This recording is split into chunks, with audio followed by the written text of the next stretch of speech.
The Druids are the most unique monkeys in the game, with its tier 5s having a lot of cool abilities and stats and ideas, but what if we had a Druid Paragon? Well, today I'm gonna show you a mod created by this guy, and we'll see just how good the Druid Paragon actually is. And let me know if you guys think, after watching this video, that it should be added to the game. Well, let's get started. Now, the process for getting the Druid Paragon was pretty simple. I went on the map Cracked and played on easy mode with Benjamin. The goal here was just to see how far a degree 1 Paragon can get to, so I can later compare it to a degree 100. The farming itself was not that difficult, honestly. I just put down a few banana farms and of course the normal Druid. And with plenty and very fast, I already had plenty of cash. So yeah, that was pretty simple, honestly. It was really simple. Let me know, guys, what is your favorite Paragon that is currently in the game. So a very small amount of time, I finally had enough to buy the degree 1 Druid. So I sold off the other Druids, though the pop count will not affect the degree, and got the degree 1. Here it is.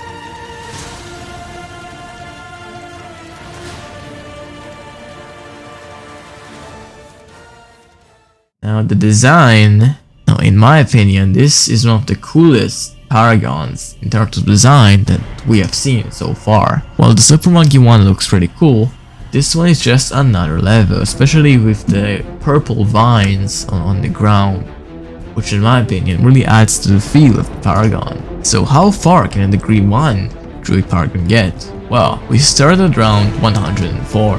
Its main attack is just shooting a bunch of tornadoes and thorns from the bottom path. It does lose the ability from the middle path, but it still makes a decent amount of money, just generating money randomly without any kind of ability or payoff or something. Just money. Just money. After a surprisingly long amount of time, the degree 1 Paragon surprisingly did very well and did not struggle at all against the 45 BAD at around 140. And even getting to around 200, it took down the bats in seconds, being extremely powerful for a degree 1. It finally died on round 294 with 3 billion pops and 2 million money generated. Absolutely insane stats for a degree 1 Paragon. But what about a degree 100? How far could he get? I thought to myself. And I immediately went to testing. But to make the giant amount of money I'm going to need, I use another modded Paragon, which is the Banana Farm Paragon.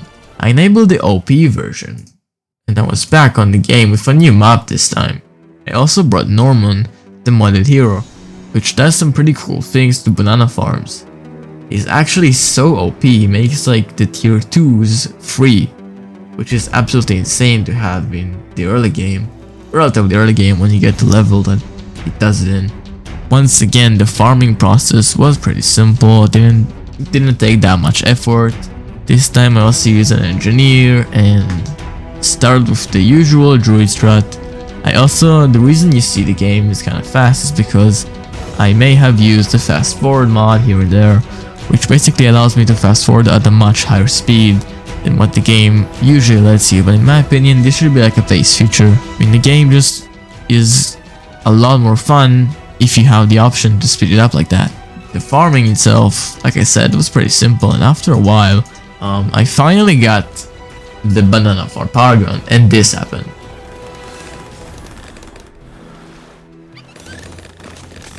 Okay, so we have negative, yeah, okay, so that did not work.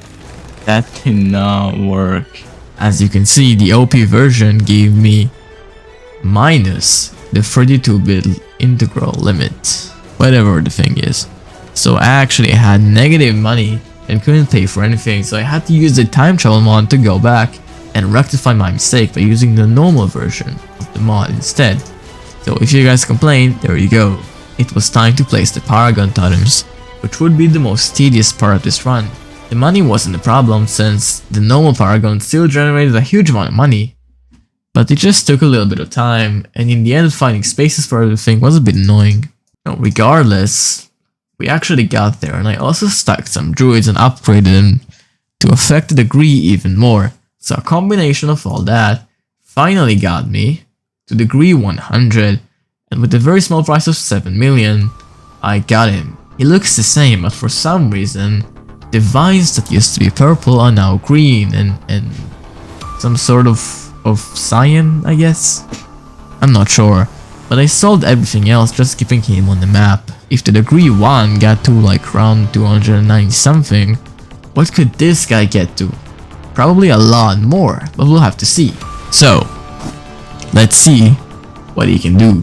But before we get into that, if you're into this channel, first of all, welcome. I do videos about BTD6. I'm a pretty new channel. If you think this video is interesting to you and you want to see more of that kind of videos, please just let me know by leaving a comment or even just subscribing and leaving a like and all that. I appreciate every single one of you watching the video, even if you're not gonna do any of those things. Well, I don't want to take up too much of your time, so let's get back into what really matters. Bloons. The Druid Paragon at degree 100 easily decimates round 140 and continues decimating rounds for a very long time. I think, if NinjaQ would ever actually add this to the game, you probably need to balance this thing a little bit more carefully because it is just too OP in my opinion. It also makes you a gigantic amount of money, like 10,000 every like 10 seconds I think. So it has no cons and it's so good, honestly. But I'm surprised there's still no way to really buff Paragons. Like there are a few ways to do it, but something more, like this mod also comes with the Alchemist Paragon. So how do you think that could work? I have not tested him out yet. I might make a video on it after this one, but wouldn't it be interesting if the Alchemist Paragon actually buffed other Paragons? I think that would be pretty cool, but that's just my opinion. Going back to the Druid Paragon, it actually still decimates every single round, and even when we're getting to the late 200s, it has no problem taking care of the mobs. Now I admit my placement was not the best because it doesn't have full mob coverage, but I think it should balance out the fact that it's incredibly OP anyways. So it shouldn't matter that much. We even passed 300 with relative ease. It keeps knocking back the mobs, not allowing them to reach very far. Skipping around a bit, we're at around 340 almost, and the balloons kinda begin to come close to the end. The Druid Paragon has almost reached its limits, but it still has a little bit more to give. At around 352, the mighty Titan falls. It was an absolutely insane run, with the Druid Paragon having more than 10 billion pops, and he also made 3 million bananas, I guess. One of the strongest Paragons we've ever seen on this channel, and if you guys want to keep seeing content like that, or any other content about balloons, just let me know in the comments and tell me, do you think this guy should be added into balloons, or do you think he's just way too OP? And how would you rework this guy? Let me know in the comments, and see you around.